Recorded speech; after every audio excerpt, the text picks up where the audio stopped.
रस्त्यावर आणि हातगाड्यांवर मिळणारी स्वस्त मलाई कुल्फी तुमच्या जीवावर बेतू शकते।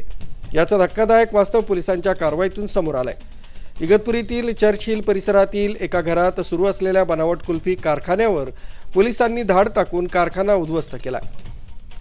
यामध्ये मोठ्या प्रमाणावर विषारी घटक जप्त केलेत। नाशिक ग्रामीणचे अप्पर पोलीस अधीक्षक आदित्य मिरखेलकर आणि पोलीस उपअधीक्षक हरीश खेडकर यांच्या मार्गदर्शनाखाली पोलीस पथक पेट्रोलिंग करीत असताना चर्च हिल परिसरातील एका जुन्या घरात संशयास्पद हालचाली दिसून आल्या। पोलिसांनी छापा टाकला असता दूध किंवा मलईऐवजी अत्यंत घातक केमिकल वापरून कुल्फ्या तयार केल्या जात असल्याचं उघड झालंय।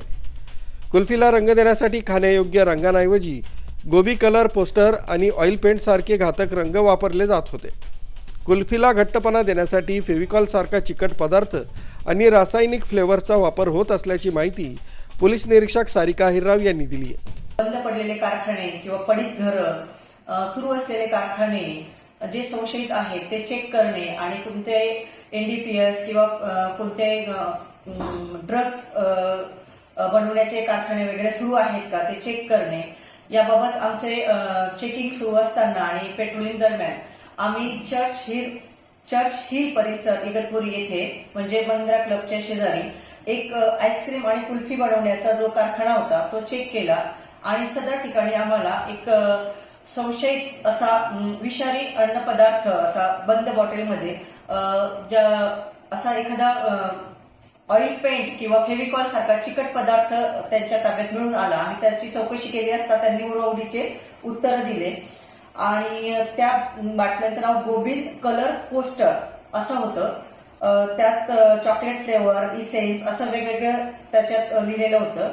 परंतु तो हानिकारक पदार्थ आहे जो आपल्या मनुष्य जीवितास ते कुल्फी खाल्ल्याने लहान मुलांना किंवा मोठ्यांना त्रास होऊ शकतो असं आमची खात्री झाली।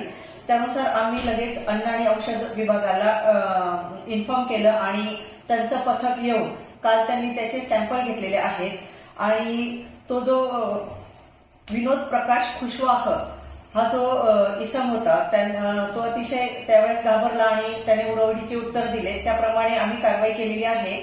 पोलिसांनी घटनास्थळावरून 2,500 तयार कुल्फ्या आणि केमिकलचे डबे जप्त केलेत। या प्रकरणी विनोद प्रकाश कुशवाह या संशयिताला ताब्यात घेण्यात आलाय।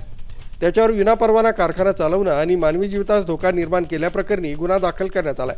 अन्न व औषध प्रशासनानं कुल्फ्यांचे नमुने तपासणीसाठी पाठवले। आरबी न्यूजसाठी मलिक शेख, मोखाडा।